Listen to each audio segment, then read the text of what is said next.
Olá, turma!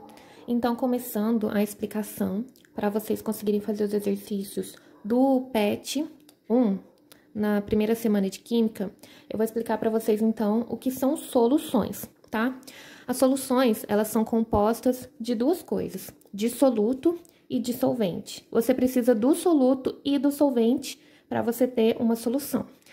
O soluto é o quê? É aquele que vai ser diluído. O solvente é aquele que dissolve. Na maioria dos exercícios, solvente geralmente é água. Então, quem dissolve é água e soluto é quem vai ser dissolvido. Exemplo de uma solução, água com açúcar. Açúcar, soluto, água, solvente. Você consegue classificar as soluções de duas formas. A primeira delas é conforme o estado físico do solvente, certo? Então, você vai olhar o estado físico do solvente, daquele que dissolve, para você classificar a solução como solução líquida, ou solução sólida, ou solução gasosa. Exemplo, levando o estado físico do solvente, solução líquida, um refrigerante. Refrigerante, o solvente é líquido. Solução sólida, ouro. No ouro, o solvente é sólido. Solução gasosa, na solução gasosa, por exemplo, o ar atmosférico, onde o solvente é um gás. Então, observando o estado físico do solvente, você consegue classificar. Soma de você classificar as soluções seria, então, mediante essas três características: saturada, ou saturada com corpo de fundo, insaturada e supersaturada. Essa forma de classificação leva em conta o coeficiente de solubilidade. Então, com base no coeficiente de solubilidade, você consegue classificar uma solução como saturada, insaturada ou supersaturada. O que seria, então, esse coeficiente de solubilidade? Coeficiente de solubilidade é o limite de soluto que dada substância, que no caso será sempre solvente, consegue dissolver, tá? Vamos ver um exemplo para vocês entenderem melhor? Um exemplo. Aqui nós temos, então, quatro tipos de solução, né? Nessa solução, nós temos 5 gramas de NaCl. Quem lembra que é NaCl? É cloreto de sódio.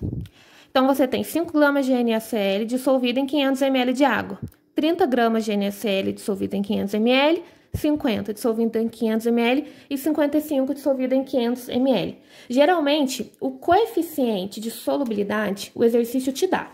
Então, neste caso, o exercício me deu que o coeficiente de solubilidade é 50 gramas de cloreto de sódio por 500 ml de água. O que significa isso? Que neste caso, 500 ml de água só vai conseguir dissolver por completo até 50 gramas de cloreto de sódio. Isso é o coeficiente de solubilidade. O máximo que a água consegue dissolver o cloreto de sódio nessa quantidade, certo? Então, vamos lá. Vamos avaliar o primeiro exemplo. Nesse primeiro exemplo aqui, nós temos 5 gramas de cloreto de sódio diluído em 500 ml de água. Ou seja, 5 gramas está muito abaixo de 50. Então, nós classificamos essa solução como insaturada. Porque o coeficiente de solubilidade está bem abaixo do que está dissolvido aqui. Nessa segundo exemplo, nós temos 30 gramas dissolvido em 500 ml de água. Está abaixo do coeficiente de solubilidade. Então, também é uma solução insaturada.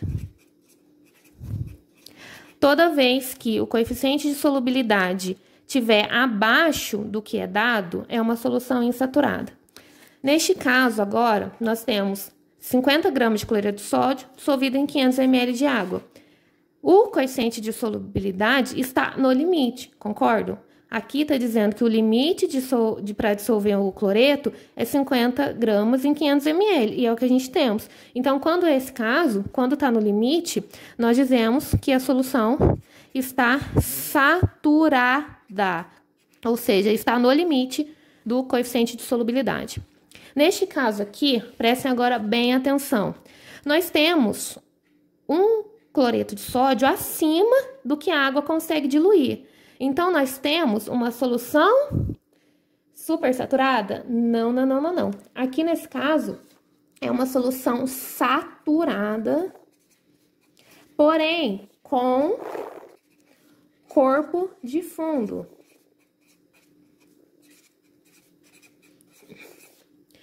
Quando você dissolve acima, você vai ter a formação de um corpo de fundo aqui. Então, a água só vai conseguir dissolver 50 gramas e 5 gramas serão depositados no fundo.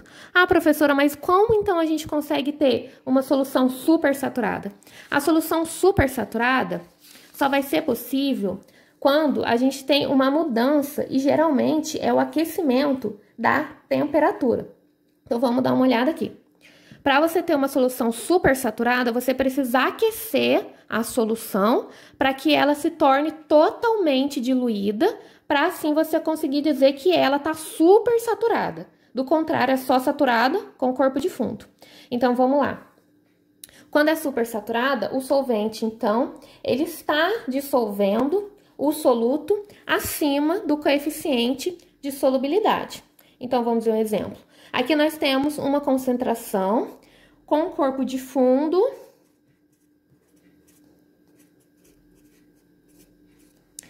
E aí, a gente aqueceu essa solução, aumentou a temperatura, certo?